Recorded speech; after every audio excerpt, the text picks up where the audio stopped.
Learning objectives.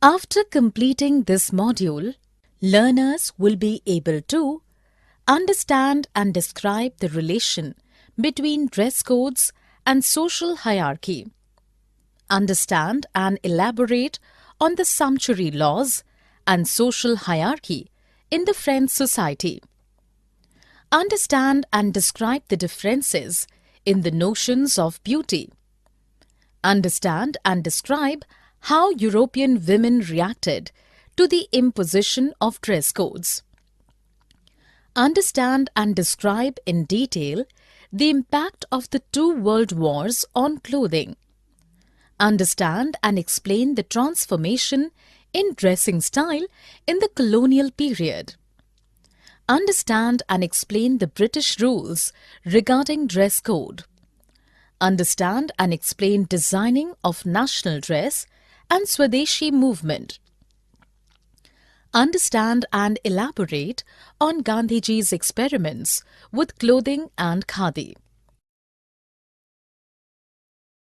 Clothing, a social history. Since ages, all societies have observed some very strictly dress codes for men, women, children, and also for different strata of society. Clothes identified one's caste or social hierarchy. Before the dramatic revolutions and development of capitalist societies in the 18th century, people in Europe dressed according to regional codes. Their choice was limited to the availability of the type of cloth in their region and its cost. Class, gender and social status also impacted the clothing style. A number of factors changed the clothing style after the 18th century. Firstly, colonization of most parts of the world by Europe changed the outlook towards clothing in the colonies. Secondly, with the spread of democratic ideas, people want more freedom to dress up the way they preferred rather than follow the dictates of religion or region. Lastly, after the Industrial Revolution, when women started working in factories, their preference while clothing was comfort of working. The attitude towards clothing underwent a sea change. In the process, the Western style of dressing up for men became popular and gained acceptance across the world. Sumptuary laws and social hierarchy. During the medieval period, dress codes were imposed on people through laws. These laws elaborated in detail as to what different classes of society were supposed to wear. From about 1294 to 1789, when the French Revolution took place, the people of France were expected to strictly follow the laws called the sumptuary laws.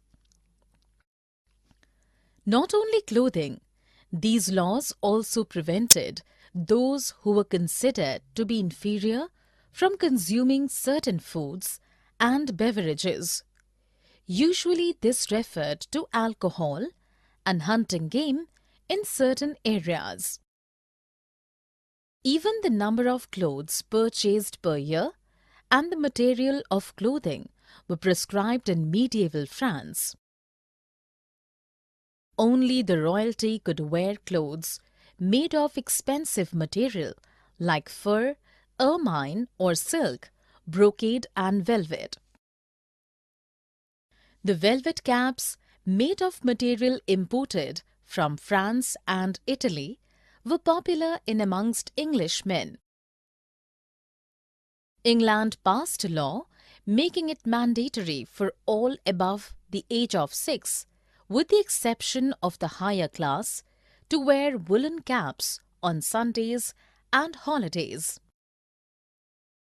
This law saved the woolen industry in England. After the French Revolution, the Jacobins started wearing sans-culottes, which meant without knee breeches, unlike the fashionable knee breeches worn by the upper class.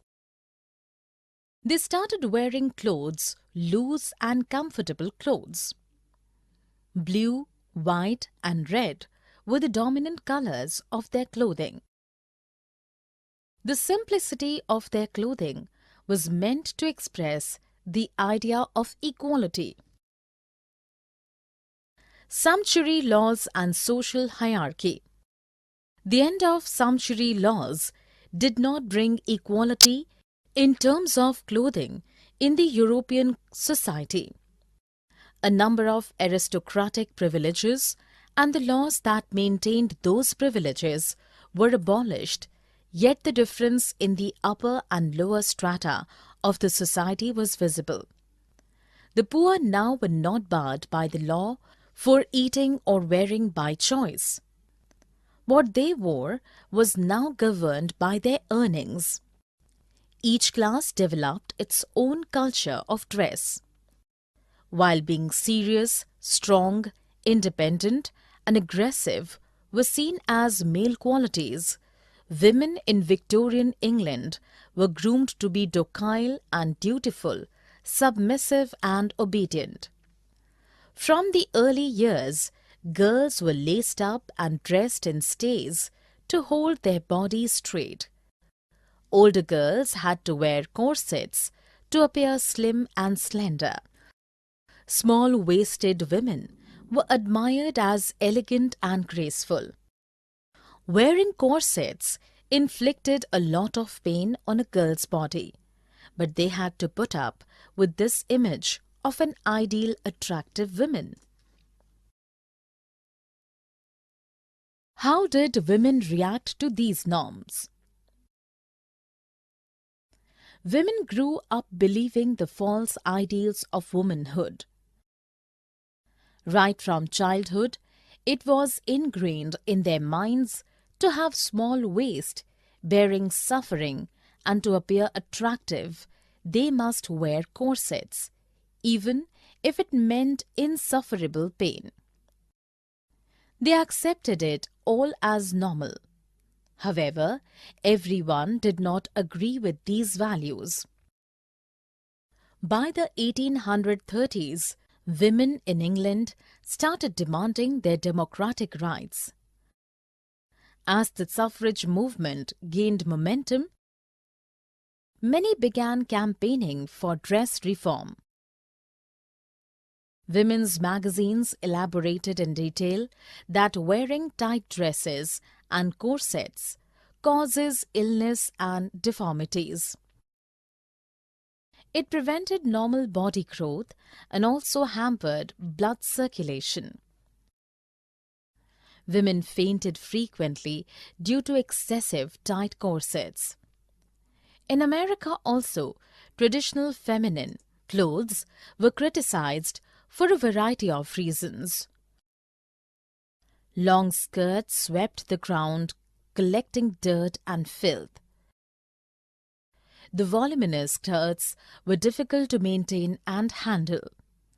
They also hampered quick movement.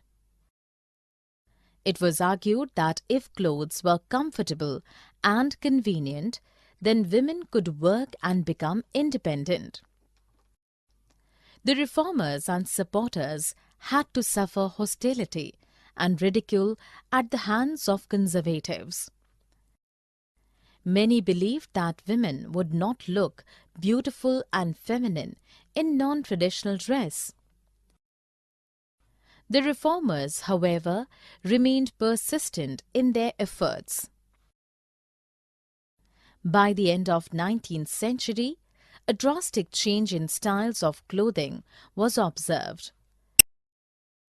Women started working after the World War I. Their clothes did not hamper their work. People started accepting ideas of the reformers who they ridiculed earlier. New times, new materials. Before the 17th century, the British women wore clothes made up of flax, wool and linen.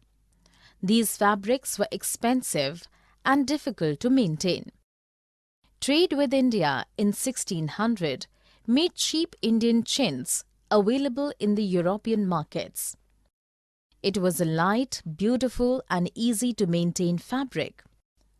Mass production of cotton textiles began in England during the Industrial Revolution in the 19th century. These clothes were exported and also sold in local markets. They were purchased by a wide section of people in Europe. By the beginning of the 20th century, clothes made of synthetic material were introduced. Synthetic material was cheap, easy to wash and maintain. The clothes now were simpler, shorter and comfortable. The war. The two world wars had a deep impact on women's clothing. In World War I, 1914 to 1918, the clothes got shorter out of necessity. In 1917, over 7 lakh women employed in ammunition factories wore trousers with blouse and scarves in sober colors. They also cut their hair short for convenience. The clothing styles now reflected seriousness and professionalism. Schools for children also emphasized the importance of simple and plain dressing. Gymnastics and sports were included in school curriculum for women. Those who took to sports wore clothes which did not hamper their movement. So, the pressures of new times paved way for comfortable, convenient and simple clothes for women. Transformations in colonial India. Indian men reacted to the Western style of dressing in 3 ways. First, some incorporated elements of Western styles in their traditional clothing. To them, Western clothes were a sign of modernity and progress. Second, there were men who completely rejected Western style of dressing. They were convinced that Western clothes would erode the traditional cultural identity. They steadfastly stuck to the traditional clothing. Third, a set of men preferred to wear Western clothes to work and changed into traditional clothes at home. Some found a different solution by combining the Western and Indian forms of dressing. Caste and conflict and dress change. In India, the caste system defined what subordinate and dominant caste Hindus should wear, eat, etc. These codes were also supported by law. Digression from the set codes invited violent reactions. British rule and dress codes. In different cultures, specific clothing items convey different meanings. The contradiction can lead to misunderstanding and conflict. The headgear worn by the Europeans and the one worn by Indians is an example. While the Europeans removed hat as a mark of respect, the Indians did not remove turban, their headgear, in the presence of elders or superiors at all. The British were often miffed when Indians did not remove turban when they met the British officers. Shoes also created similar cultural controversy. While the British insisted that Indians take off their shoes when meeting a British officer or when entering a courtroom, the Indians urged them to understand that taking off shoes in a sacred place or home was different from a workplace or a courtroom. Shoes were permitted into the courtroom after many years of struggle. Designing the national dress. During the freedom struggle, Indians began designing a national dress to portray a pan-Indian identity. The upper class started experimenting with dresses.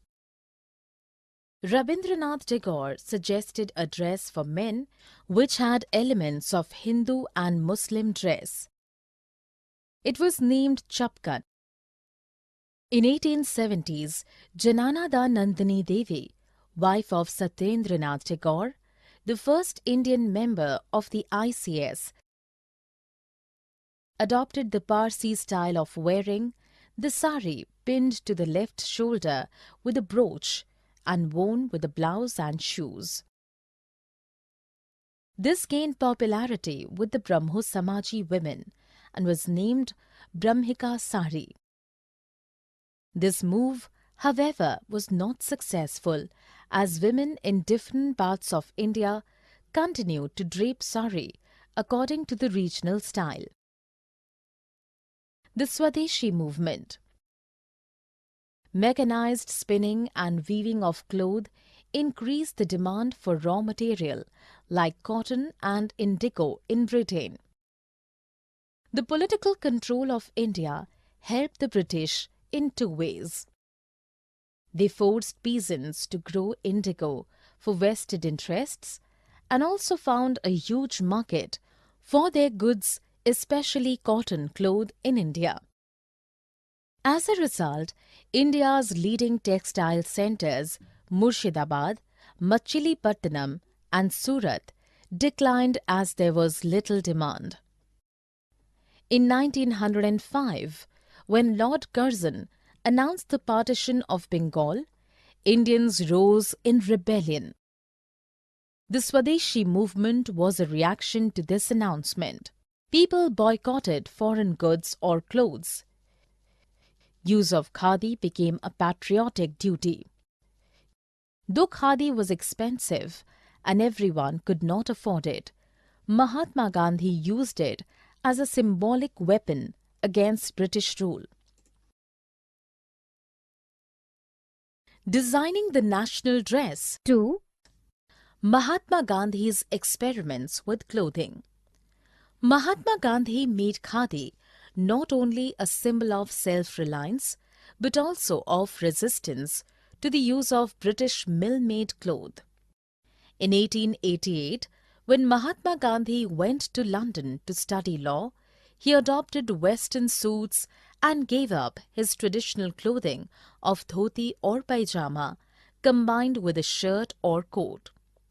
He adopted the Western attire so that he would not be laughed at. Even at Johannesburg, South Africa, while practicing as a lawyer, he wore Western suits with a turban. On his return to India in 1915, he dressed like a Kathiawadi peasant for some years. In 1921, he announced wearing a short dhoti with a chadar till 31st October 1921, but it became his dress for his entire life. To him, khadi was a sign of purity, simplicity and poverty, and also a symbol of rejection of British mill-made clothes. Not all could wear khadi. Mahatma Gandhi wanted the entire nation to adopt khadi, but everyone could not follow his footsteps. Motilal Nehru was a nationalist and a successful barrister. He gave up wearing expensive Western-style suits and adopted the Indian dhoti kurta, but these were not made of khadi. Baba Saheb Ambedkar never gave up the Western-style suits. Sarojini Naidu and Kamla Nehru, prominent women leaders, wore coloured saris with designs, again not made of coarse, white homespun.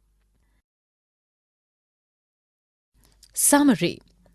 Let us summarize what we have learned.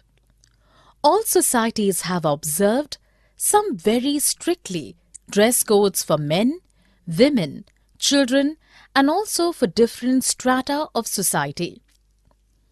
During the medieval period, dress codes were imposed on people through laws called sumptuary laws. Despite the end of sumptuary laws, the poor could not dress up or eat by choice because of lack of money. In 1830s, women in England started demanding their democratic rights, and many also began campaigning for a dress reform. By the end of 19th century, a drastic change in women's styles of clothing was observed. The light, beautiful and easy to maintain Indian fabric, chintz, became popular in Europe. In the colonial era, Indian men either adopted Western attire or combined elements of Western and Indian clothing for their dresses. A conflict between Indians and British arose due to cultural differences. During the freedom struggle, Indians began designing a national dress to portray a pan-Indian identity. The Swadeshi movement, popularizing khadi, was a reaction to the partition of Bengal in 1905. Gandhiji experimented with different forms of clothing. Khadi was